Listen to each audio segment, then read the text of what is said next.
जन्म जाने देश सेवेच्या व्रता।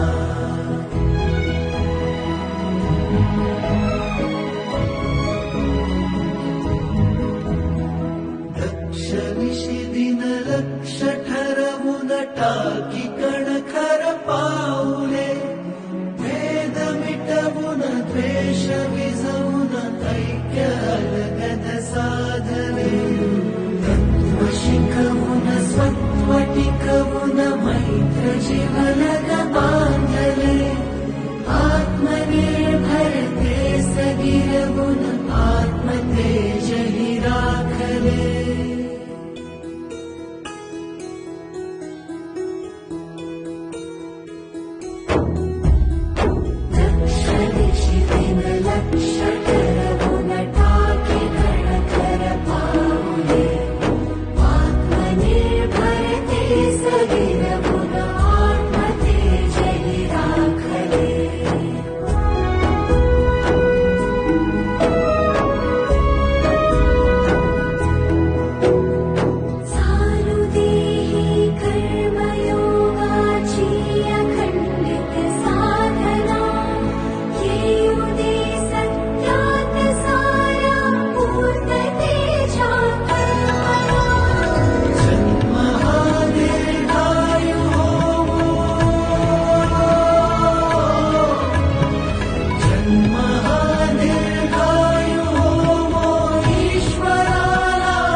घोर अंधेरे को मिटाने अभी तो सूरज उगा है।